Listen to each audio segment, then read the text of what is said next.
संकल्पना के बारे में। तो यहाँ पर सबसे पहले बात करते हैं आणविक द्रव्यमान हम किसी चीज़ का कैसे ज्ञात करेंगे। तो यहाँ पर जैसे कि किसी भी पदार्थ का आणविक द्रव्यमान जो होता है वो उसके सभी संघटक परमाणुओं के द्रव्यमानों का जो है वो योगफल होता है। यह अणु का वह सापेक्ष द्रव्यमान होता है जिसे परमाणु द्रव्यमान इकाई U के द्वारा व्यक्त करते हैं। अब यहाँ पर एग्जाम्पल देखोगे तो ज़्यादा समझ में आएगा कि किसको हम कैसे निकाल सकते, इसको हम कैसे परिकलित कर सकते हैं या निकाल सकते हैं। तो यहाँ देखिए पानी, सभी बच्चे यहाँ ध्यान दें, पानी का फार्मूला क्या होता है? अब इसके सापेक्ष आणविक द्रव्यमान का हमें परिकलन करना है। ठीक है, यहाँ पर पहला क्वेश्चन, इसमें दो क्वेश्चन दिए गए हैं। पहली बात पानी के लिए है, दूसरा क्या है, नाइट्रिक अम्ल के आणविक द्रव्यमान का जो है वो परिकलन करना है। तो यहाँ पर अब चूंकि पानी की बात हो रही है तो यहाँ पर पानी के लिए देखो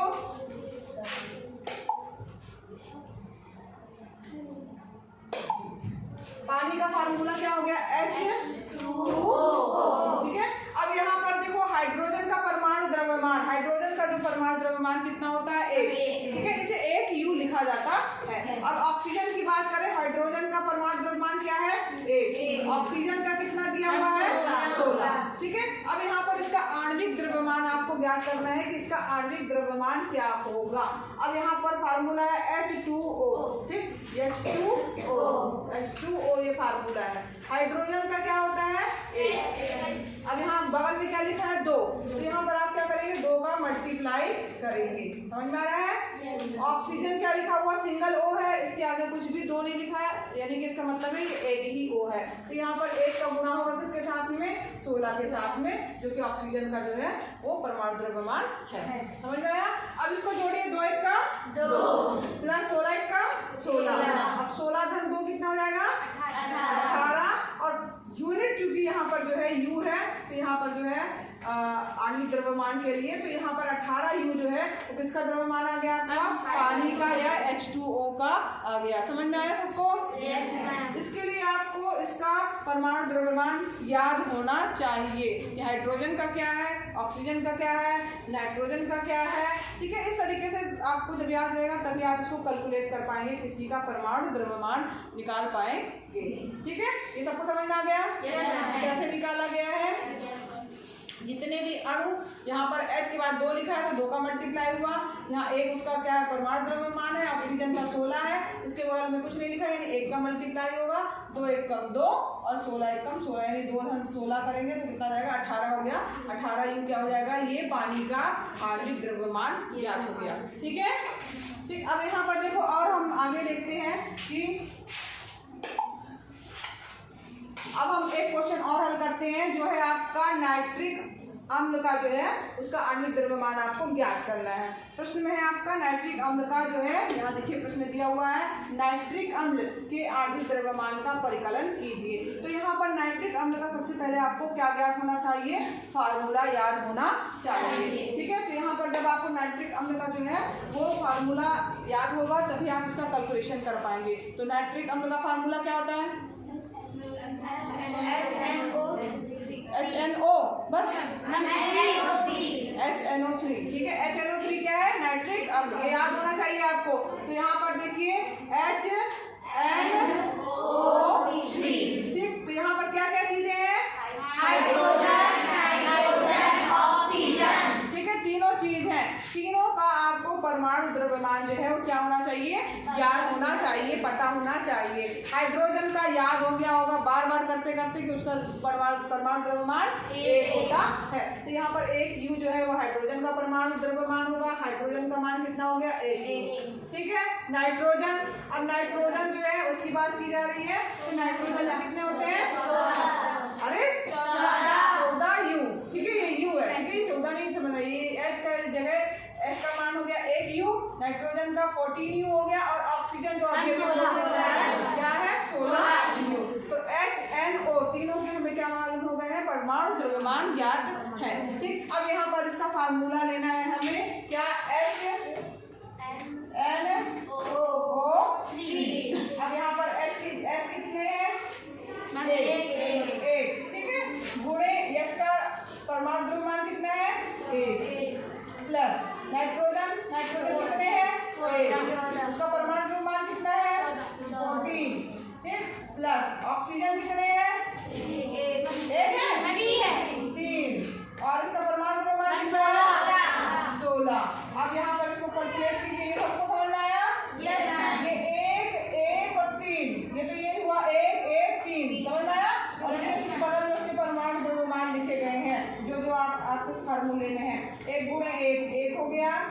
14 गुणे 1 हो गया 14 हो गया, ठीक। और 16 गुणे 3 करें कितना आएगा? जल्दी बोलो। मैम 48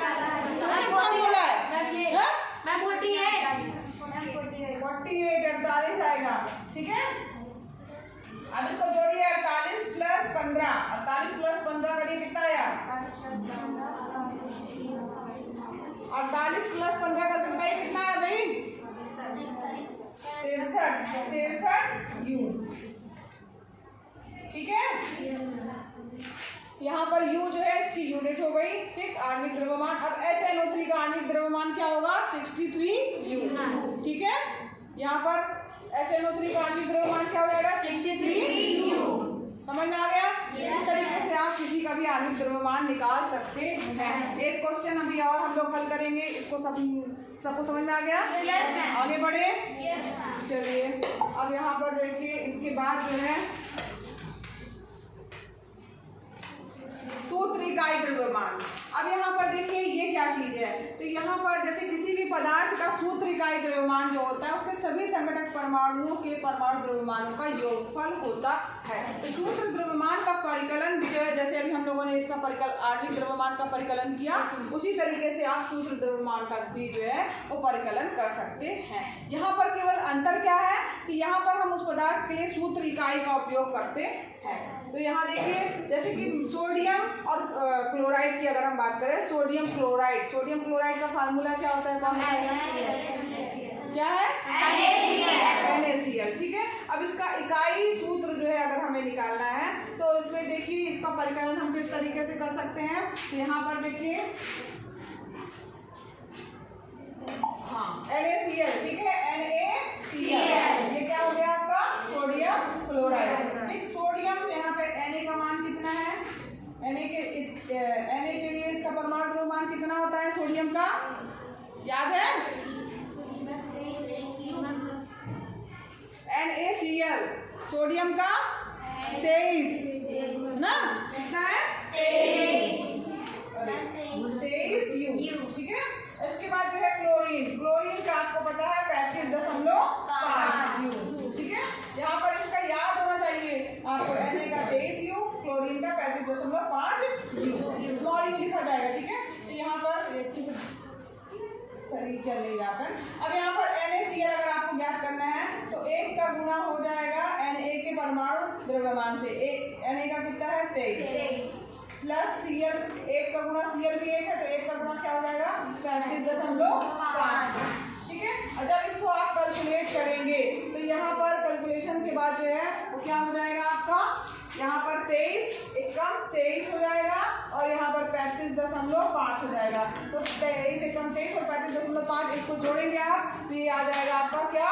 58.5 यू, ठीक है। तो ये यहाँ पर देखिए ये किसका हो गया? NaCl का जो है वो क्या प्राप्त हो गया? इकाई सूत्र द्रव्यमान, ठीक है। ये इकाई सूत्र द्रव्यमान NaCl का जो है वो प्राप्त हो गया। सबको समझ में आ गया? Yes, तो यहाँ पर आप लोगों को समझ में आ गया NaCl का इकाई सूत्र द्रव्यमान हमने कैसे निकाला, ठीक है। जिस तरीके से हम दूसरे इसके पहले के लिए निकाला था वैसे हमने NaCl का निकाला। एक और एग्जाम्पल हम लोग लेके चलते हैं, सबको समझ में आ गया नहीं? चलिए अब आगे बढ़ते हैं। अब यहाँ पर मान लीजिए एक और हम इसको कैलकुलेशन कर लेते हैं। CaCl2 के सूत्र इकाई द्रव्यमान हम कैसे निकालेंगे। तो यहाँ पर CaCl2, ये यहाँ पर चूंकि नाम नहीं दिया, सीधे फार्मूला दिया है तो उसमें फार्मूले की आपको जरूरत नहीं। अगर नाम दिया होगा तो आपको फार्मूला याद होना चाहिए कि उसका फार्मूला क्या है। अगर मान लीजिए अब ये CaCl2 किसका फार्मूला है? हाँ वेरी गुड, कैल्शियम क्लोराइड। तो यहाँ कैल्शियम क्लोराइड दिया होता तब आपको उसका पता होना चाहिए कि फार्मूला क्या है, कैल्शियम क्लोराइड CaCl2। अब किस तरीके से सूत्र जो है वो बनाया गया है वो हम उसके पहले जो है पढ़ चुके हैं ना, कल हमने पढ़ा था। तो यहाँ पर कैल्शियम क्लोराइड का जो है हमें इकाई द्रव्यमान ज्ञात करना है। अब यहाँ पर देखिए कैल्शियम क्लोराइड का हम इकाई द्रव्यमान कैसे निकाल सकते हैं। तो यहाँ देखिए CaCl2 कैल्शियम क्लोराइड का फार्मूला क्या हो गया? CaCl। अब यहाँ पर कौन कौन सी चीजें हैं? कैल्शियम है और क्या है? क्लोराइड यानी क्लोरीन है, ठीक है। अब यहाँ पर इसका कैल्शियम का का भी आपको परमाणु द्रव्यमान ज्ञात होना चाहिए और क्लोरीन का भी परमाणु द्रव्यमान ज्ञात होना चाहिए। तो कैल्शियम का परमाणु द्रव्यमान क्या है? 40 U। क्लोरीन का क्या है? 35.5। इसके पहले वाले भी उसमें था सवाल में, तो 35.5 U जो है ये क्लोरीन का जो है परमाणु द्रव्यमान हो गया, और ये आपका क्या हो गया? कैल्शियम का परमाणु द्रव्यमान हो गया। अब दोनों के परमाणु द्रव्यमान आपको ज्ञात हो गए हैं। इसका आपको क्या निकालना है? सूत्र इकाई द्रव्यमान अगर आपको ज्ञात करना है। कैसे ज्ञात करेंगे इसके लिए? तो यहाँ पर कुछ नहीं करना है आपको। कैल्शियम यानी कैल्शियम कितना है यहाँ पर? 1। ठीक है, उसमें मल्टीप्लाई क्या कर देना है? जो उसका परमाणु द्रव्यमान आया है 40 प्लस Cl2 लिखा है तो यहाँ पर 2 का गुणा करेंगे। ठीक, और गुणे किसका करेंगे? 35.5। समझ में आ रहा सबको? लास्ट में U इसकी जो है इकाई द्रव्यमान के लिए यूनिट U लिखते हैं, तो यहाँ पर U हो गया। अब यहाँ पर इसको जो है आप हल कर लीजिए। तो 40 एक कम 40 प्लस 35.2 करेंगे तो 70, और इसमें 5 और करेंगे तो क्या हो जाएगा आपका? 71। ठीक, और यहाँ पे टोटल हो जाएगा U। अब यहाँ 40 और 71 जोड़ दीजिए, कितना आ जाएगा आपका? 11, और यहाँ पर एक ये हो गया 111 U। तो यहाँ पर जो है 111 U जो है वो कैल्शियम क्लोराइड का जो है वो सूत्र इकाई द्रव्यमान ज्ञात हो गया। ठीक है, आसान है, बस आपको उसका परमाणु फार्मूला और परमाणु द्रव्यमान पता होना जरूरी है कि क्या है उसका परमाणु द्रव्यमान और फार्मूला उसका क्या है, सूत्र क्या है। ठीक है, सबको बन जाएगा? समझ में आया? सबको समझ में आ गया है? किसी को कोई प्रॉब्लम तो नहीं है? पूछना तो नहीं है? चलो फिर आगे बढ़ते हैं। यहाँ पर देखिए, इसके बाद ये यहाँ पर एक दिखाया गया है मोल अवोगाद्रो संख्या एवं द्रव्यमान के बीच संबंध। यहाँ पर आणविक द्रव्यमान जो है इसका परिकलन करना है, तो ये आप कर लेंगे। ठीक है, यहाँ पर सूत्र इकाई द्रव्यमान का परिकलन करना है और आणविक द्रव्यमान का परिकलन करना है। ये आपका होमवर्क है, इसको आप करके आइएगा। ठीक, बात करते हैं मोल संकल्पना की कि मोल संकल्पना क्या है। तो यहाँ पर देखो मोल संकल्पना, इसको हम जानेंगे कि ये क्या है आखिर। तो यहाँ पर देखो, अगर हम पानी की बात कर रहे हैं, पानी कैसे बनता है, तो यहाँ पर उसका फार्मूला जो होता है, आपको पता है पानी कैसे बनता है, उसमें क्या क्या भाग लेता है? हाइड्रोजन और ऑक्सीजन। तो यहाँ पर जो है क्या लेना है आपको? हाइड्रोजन और ऑक्सीजन। H2 आपका ये हो गया, और यहाँ पर ऑक्सीजन क्या हो गई? O2। ये दोनों H2 और O2 जो है वो गैस है। ठीक है, हाइड्रोजन गैस और ऑक्सीजन गैस, और ये मिलकर के आपको पता है क्या बनाती हैं? H2O। यही है ना? Yes ma'am. अब यहाँ पर देखो चीज जो है समझने वाली वो ये है, जब भी कोई भी रासायनिक समीकरण लिखा जाता है तो उसको संतुलित होना जरूरी है। अब यहाँ पर आप इसको देख रहे होंगे तो ये संतुलित नहीं है। संतुलित मतलब होता है दाएं पक्ष और बाएं पक्ष में जो है बराबर जो है वो परमाणु होने चाहिए जो रासायनिक अभिक्रिया में भाग ले रहे हैं। यहाँ पर हाइड्रोजन के 2 परमाणु हैं, यहाँ पर भी हाइड्रोजन के 2 परमाणु हैं, ये तो सही है। लेकिन ऑक्सीजन यहाँ पर 2 है, मगर यहाँ पर ऑक्सीजन कितनी है? 1 है। तो यहाँ पर भी 2 होनी चाहिए, तो इसके लिए हम यहाँ पर क्या कर देंगे? 2 लगा देंगे। ठीक है, जब आप यहाँ पर 2 लगा देंगे तो ऑक्सीजन तो 2 हो गई, मगर हाइड्रोजन कितनी हो गई? 2 गुणे 2 यानी 4। लेकिन यहाँ पर तो 2 ही है, तो हम यहाँ पर भी हमें आपको 2 लगाना पड़ेगा। तब यहाँ पर भी हाइड्रोजन 4 हो गई, ऑक्सीजन 2 हो गई, इधर भी हाइड्रोजन 4 हो गई, ऑक्सीजन 2 हो गई। तो संतुलित समीकरण जो है, कोई भी समीकरण है रासायनिक अभिक्रिया है उसको संतुलित करके ही लिखना चाहिए। ये संतुलित रासायनिक समीकरण कहलाता है। तो ये तो अलग मैटर था।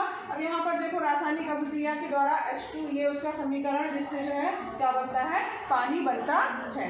हाइड्रोजन गैस ऑक्सीजन गैस मिल जाती है तो क्या बन जाता है? पानी। अब यहाँ पर देखो यह क्रिया बताया गया है कि यह क्रिया क्या दिखाती है कि हाइड्रोजन के 2 अणु, यहाँ पर हाइड्रोजन के कितने अणु है? 2। ठीक, ऑक्सीजन के 1 अणु, यहाँ पर 2 लिखा ना आगे, हाइड्रोजन के 2 अणु ऑक्सीजन के 1 अणु के साथ अभिक्रिया करके जल के, और पानी के आगे भी 2 लिखा है, कितने बना रहे हैं? 2 अणु निर्मित करते हैं। समझ में आ रहा सबको?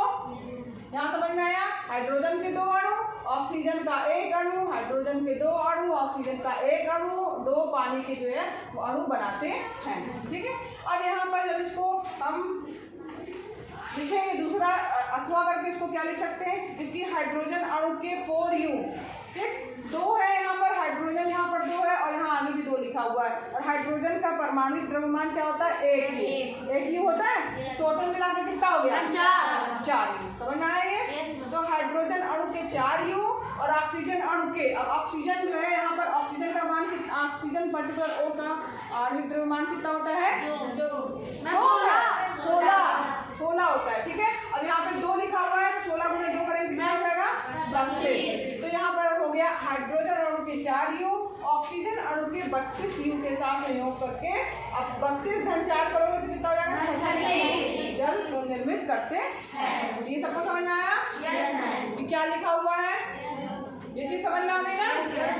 तो यहाँ पर देखो यही है कि 2 अणु हाइड्रोजन है, 1 अणु ऑक्सीजन है, मिलकर के 2 अणु पानी बना रहे हैं। इसको जब हमने परमाणु द्रव्यमान या के रूप में लिखा तो हाइड्रोजन के 4 U, ऑक्सीजन अणु के 32 U के साथ संयोग करके 36 U जल अणु निर्मित करते हैं। ठीक है, यहाँ तक सबको समझ में आया? अब यहाँ पर देखो निष्कर्ष क्या निकला।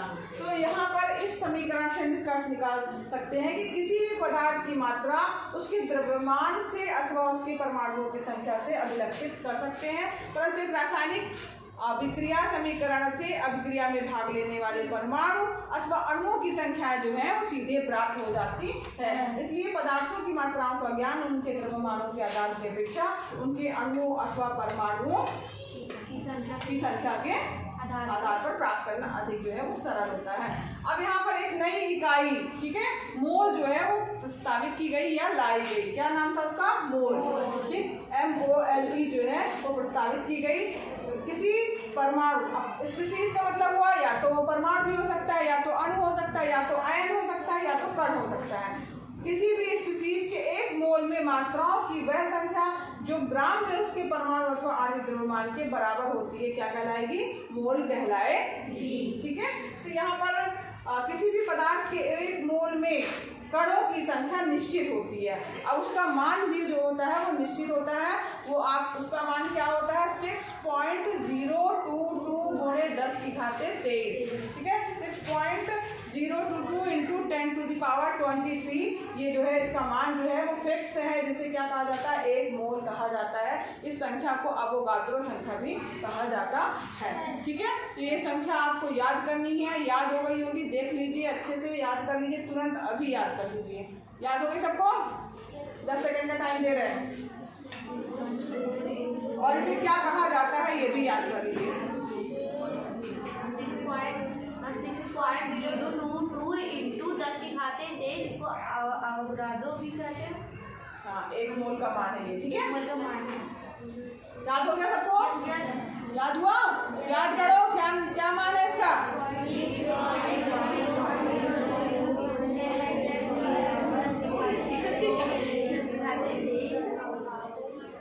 किससे बन जाएगा? किससे बन जाएगा? हाथ ऊपर करो।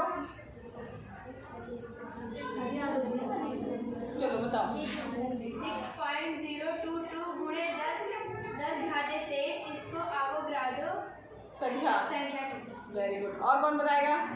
इसको और याद हुआ? अभी शांत बस। हाँ बताओ।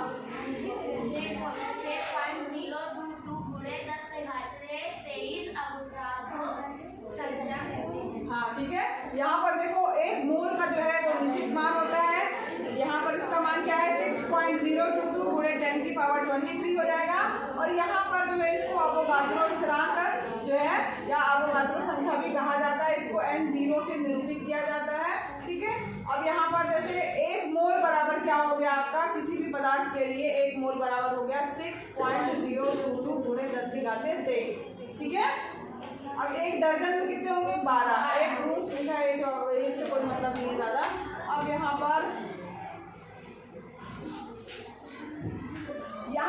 एक चीज और हमें पढ़नी है। तो किसी भी तत्व का परमाणु द्रव्यमान उस तत्व के द्रव्यमान को परमाणु द्रव्यमान इकाई में प्रदान करता है। और किसी भी तत्व के परमाणुओं के 1 मोल का द्रव्यमान, जिसको क्या कहा जाता है? मोलर द्रव्यमान कहा जाता है।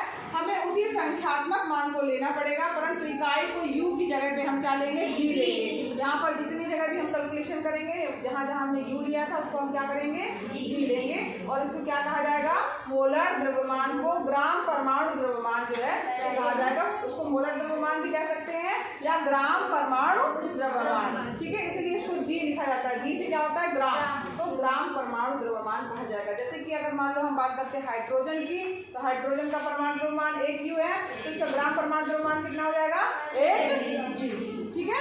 इस तरीके से जो है ये हो गया। अब यहाँ पर देखो लिखा है ऑक्सीजन के लिए अगर हम लेके चलते हैं तो 16 U होता है, और उसमें यहाँ पर देखिए इसके लिए हम क्या लिखेंगे, 16 G। ऑक्सीजन में उसके 1 मोल परमाणु होंगे, ठीक है। 16 ग्राम ऑक्सीजन में जो है उसके 1 मोल परमाणु होंगे, जिसका मान क्या होगा, 6.022 गुणे 10⁻23 ऑक्सीजन के परमाणु, ठीक है। ये समझ में आ रहा है, ठीक। अब यहाँ पर देखो जी में अगर मान लीजिए बदलना है इकाई U को, तो यहाँ पर जी में जो है वो परिवर्तित कर देंगे।